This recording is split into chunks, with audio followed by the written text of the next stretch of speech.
ఇప్పుడు వివరంగా ఏ విధంగా గత 5 సంవత్సరాల మా పాలనలో స్వామివారి నైవేద్యాలు పెట్టడంలో కానివ్వండి, భక్తులకు ఇచ్చే లడ్డూలు తయారు చేయడంలో కానివ్వండి, ఏ విధంగా నాణ్యతను పాటించాము, ఏ విధంగా 2014 నుంచి 15 వరకు వాళ్ళు చేయని కార్యక్రమాలు కూడా మేము 2019 నుంచి 24 వరకు చేశాము, కొన్ని వివరాలు మీకు తెలియజేయడం కోసం ఈరోజు ఈ ప్రెస్ కాన్ఫరెన్స్ ద్వారా చెప్పడం జరుగుతుంది.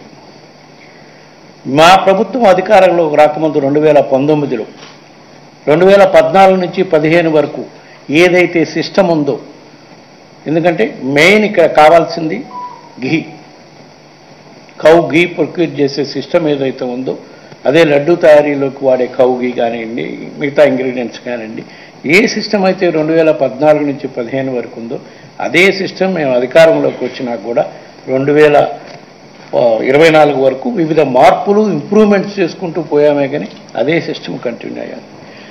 మా ప్రభుత్వం రాకముందు ఎవరైతే ఈఓగా ఉన్నారో అక్కడ అనిల్ సింగార్ గారు, ఆయనే మా ప్రభుత్వం వచ్చినా కూడా 1.5 year ఈఓగా ఉన్నాడు.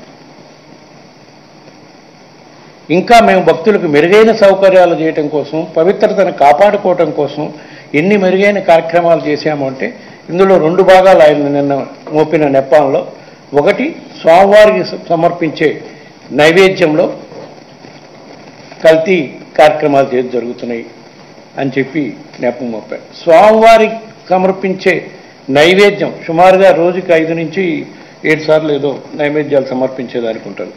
దానికి ఎవ్రీ డే 60 kgs ఆఫ్ ఘీ అవసరం ఉంటుంది.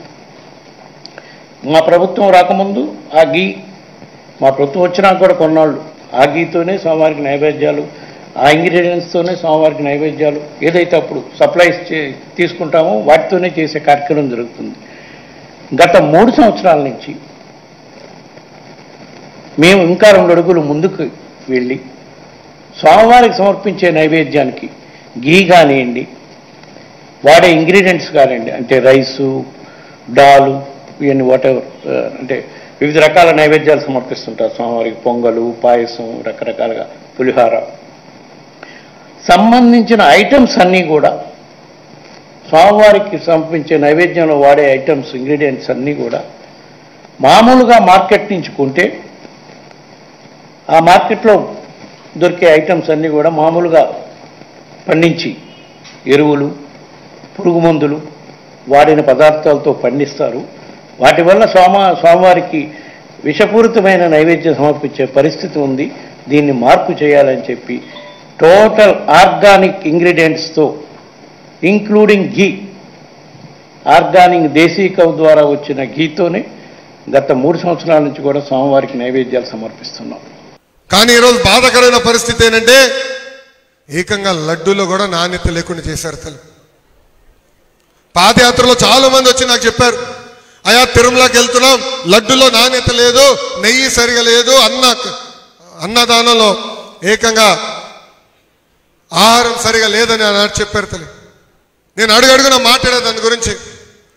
అందుకే చంద్రబాబు నాయుడు గారు కొత్త అధికారి నియమించిన వెంటనే ఘీ పైన పరీక్షలు, నెయ్యి పైన పరీక్షలు నిర్వహిస్తే దాంట్లో ఏకంగా పంది కొవ్వు, చేప నూనె, ఇలా అన్ని పదార్థాలు లేదు. ఎంత అన్యాయమో చూడండి తల్లి. అంటే అక్కడ కూడా అవినీతి చేసి సొంత కుటుంబ సభ్యుడు వైవి సుబ్బారెడ్డి అక్కడ అవినీతి చేసి ఎంత అన్యాయంగా చేశారు. అంటే వ్యవస్థలు ఎలా అయిపోయినా చూడండి తల్లి. ఇప్పుడు పవిత్రమైన బాధ్యత మా పైన ఉంది తల్లి.